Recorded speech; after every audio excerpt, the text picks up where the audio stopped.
SK. Bhattacharya जी, अमिता जी, राजेश जी, रावत साहब और दिल्ली के कोने कोने से स्कूलों से आए हुए सभी प्रिंसिपल्स, मैनेजमेंट के सभी सदस्यगण, आप सभी का आज दिल्ली सचिवालय में स्वागत है। सबको मेरा नमस्कार, सबको मेरा प्रणाम। सबसे पहले बहुत बहुत शुक्रिया कि आज आप सब लोग आए। आज आपकी बातें सुन के, आपके विचार सुन के बहुत अच्छा लगा और सभी प्राइवेट स्कूल्स के प्रिंसिपल्स, मैनेजमेंट के लोग आज यहाँ पे आए हुए हैं और शायद मेरा पहली बार इंटरेक्शन इस तरह से, प्राइवेट में तो आप के बहुत सारे लोग मिलते रहते हैं, आते रहते हैं, लेकिन एक सामूहिक तौर पे मेरा शायद पहला इंटरेक्शन है। हमारी सरकार शिक्षा को बहुत तवज्जो देती है। हमारी सरकार में शिक्षा बहुत ऊपर प्रायोरिटी लिस्ट में आती है। हम नेता नहीं हैं, हमें राजनीति करनी नहीं आती। आज से 10 साल पहले तक हमने अपने सपने में भी नहीं सोचा था कि हम कोई पार्टी बनाएंगे और राजनीति में आएंगे। एक इत्तेफाक था कि राजनीति में आए। तो जो एनजीओ चलाया करते थे, मैं और मनीष सिसोदिया जी, तो जो एनजीओ चलाते थे तो शिक्षा हमारी उसमें बहुत इम्पोर्टेंट होती थी। शिक्षा, स्वास्थ्य, और हम झुग्गी बस्तियों में काम करते थे तो वहाँ गरीबों के बच्चे सरकारी स्कूलों में पढ़ते थे। सरकारी स्कूलों का बुरा हाल होता था। हॉस्पिटल में, सरकारी अस्पताल में इलाज कराने जाया करते थे, वहाँ उसका बुरा हाल होता था। अचानक जिंदगी में भगवान ने हमें एक मौका दे दिया कि हम भी कुछ कर सकते हैं। तो जैसे ही हमारी सरकार बनी, हमने सबसे पहले उन मूलभूत चीज़ों पे काम करना चालू किया जो एक आम आदमी की ज़िंदगी को छूती हैं, और उसमें शिक्षा सबसे ऊपर थी। चाहे कोई कितना भी गरीब आदमी हो, अपने बच्चे, पैसे काट के अपने बच्चे को अच्छी शिक्षा देना चाहता है, अपना पीठ काट के अपने बच्चे को अच्छी शिक्षा देना चाहता है।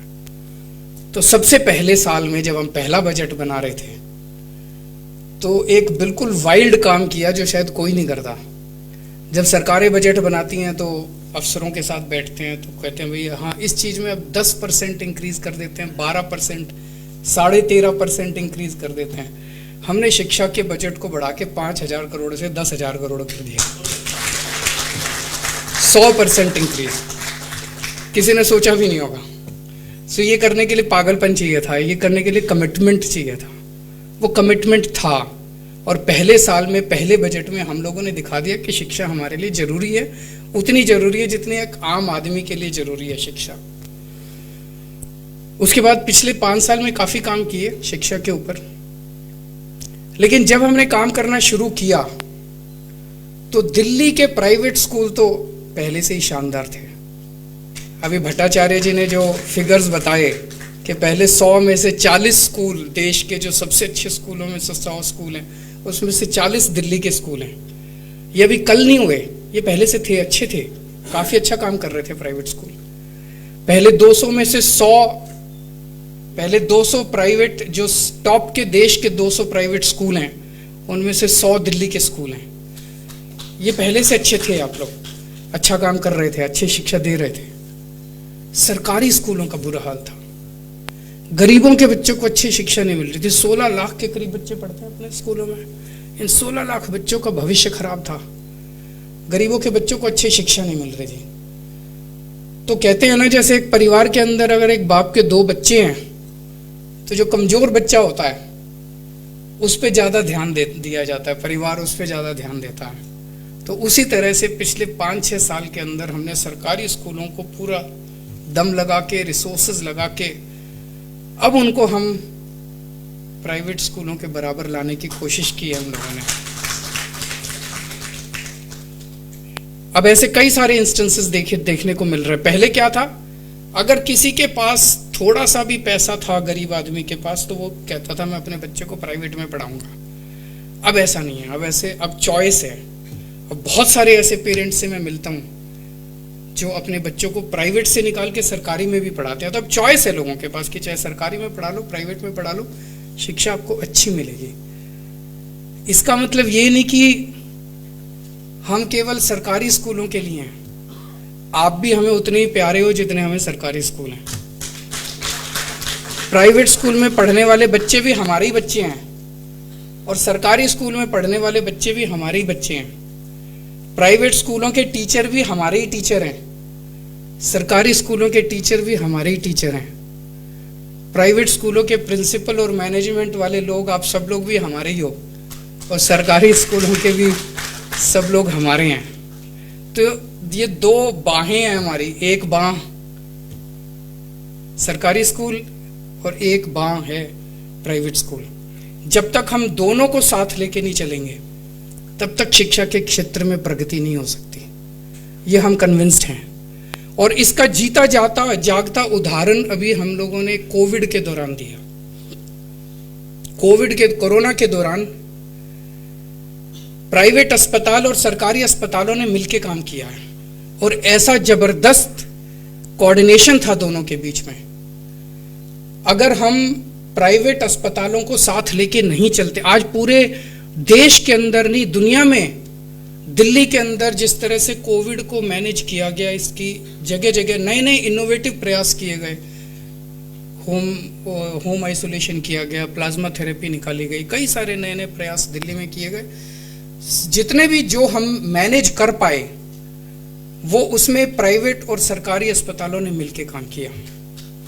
और देश के कई शहरों में मैंने देखा कि कोविड के दौरान प्राइवेट अस्पताल वाले कुछ शहरों में ताला लगा के घर चले गए। तो जब पता चला क्यों हुआ ऐसा, तो पता चला कि सरकार ने बिना प्राइवेट वालों को कॉन्फिडेंस में लिए अनाप शनाप ऑर्डर निकाल दिए सरकार ने। तो जब सरकार ने अनाप शनाप ऑर्डर निकाल दिए और प्राइवेट वालों को लगा कि ये तो इम्प्लीमेंट नहीं हो सकते, तो प्राइवेट वालों ने कहा ठीक है तुम ही संभाल लो। अब तो वो क्या कर सकते हो? अगर प्राइवेट हॉस्पिटल ताला लगा के डॉक्टर अपने अपने घर चले जाएंगे फिर तो आप कोविड को संभाल नहीं सकते। सो हमने दिल्ली के प्राइवेट अस्पतालों को साथ लेके हर चीज में उनसे कंसल्ट करते थे, उनसे बातचीत करते थे और मिलके ऑर्डर निकाले जाते थे। उसी तरह से हम एजुकेशन के अंदर प्राइवेट और गवर्नमेंट को अलग अलग नहीं मानते, कॉम्प्लीमेंट करते हैं ये एक दूसरे को। और प्राइवेट स्कूल्स की ऑटोनॉमी के हम सख्त हिमायती हैं। हम चाहते हैं कि प्राइवेट स्कूल्स को कंप्लीट ऑटोनॉमी होनी चाहिए, लेकिन सरकार होने के नाते हमारी जिम्मेदारी है कि अगर किसी बच्चे या किसी माँ बाप के साथ अन्याय हो तो उस अन्याय के खिलाफ एक्शन लेना भी हमारा काम है। तो अन्याय नहीं होने देंगे कभी किसी बच्चे के साथ, लेकिन स्कूल कैसे चलाना है, शिक्षा कैसे देनी है, ये हम आपसे सीखेंगे। हमें शिक्षा देनी नहीं आती, आपको शिक्षा देनी ज़्यादा अच्छी आती है। आप अपना स्कूल अपने तरीके से चलाइए, आप जैसे मर्जी चलाइए, उसमें किसी तरह की दखल अंदाजी हम लोग नहीं चाहते। हम आपको अपना पार्टनर मानते हैं। जब शुरू शुरू में कोविड आया था तो बच्चों की छुट्टियां हो गई तो बच्चे बड़े खुश थे। मेरा खुद का बेटा IIT दिल्ली में पढ़ता है, तो वो उसकी पूरी क्लास बड़ी नाच रही थी कि अब और एक महीना छुट्टी हो गई, और एक महीना। अब बच्चे तंग आ चुके हैं, अब बहुत हो गया, ऑनलाइन क्लासेस भी बहुत हो गई इनकी, उससे भी थक चुके हैं बच्चे। अब बच्चे कह रहे हैं अब स्कूल जाना है वापस, कॉलेज जाना है वापस। सो सब बच्चे वापस जाना चाहते हैं, लेकिन बच्चों के पेरेंट्स चिंतित हैं, टीचर्स चिंतित हैं। जैसे मेरे को याद है सबसे पहला एक्सपेरिमेंट इजराइल में हुआ था। इजराइल में मई एंड तक आते आते कोरोना काफ़ी कम हो गया था, फर्स्ट वेव खत्म हो गई थी। इजराइल ने अपने स्कूल खोल दिए और जैसे स्कूल खोले, एक स्कूल के अंदर एक हफ्ते में 150 केस आ गए कोरोना के, तो उन्होंने फिर सारे स्कूल बंद कर दिए। इसी तरह से अपने देश के अंदर भी जहाँ जहाँ स्कूल खोलने के एक्सपेरिमेंट्स किए गए, वो एक्सपेरिमेंट्स अच्छे नहीं थे। तो हालांकि इकोनॉमी तो बड़ी तेजी से, सब लोग चाहते हैं इकोनॉमी खुले, लेकिन जब स्कूलों की बात आती है, बहुत सारे पेरेंट्स हमें आके कहते हैं स्कूल खोलने में थोड़ा अभी जल्दबाजी मत करना जी। स्कूल को, बच्चों की जिंदगी सबको प्यारी है, कोई नहीं चाहता मेरे बच्चे को कोविड हो जाए, कोई नहीं चाहता खुदा ना खास्ता बच्चे के साथ, बच्चे की सेहत के साथ कुछ हो जाए। तो इसीलिए हालांकि अभी पार्टली स्कूल खोले हैं, अब वैक्सीन आ गया है, हम उम्मीद करते हैं कि जल्दी बाकी स्कूल भी खुल जाएंगे। एक अभी जो डिमांड आई थी नर्सरी एडमिशन्स के लिए, हम तुरंत नर्सरी एडमिशन्स को खोलने का प्रोसेस चालू करेंगे।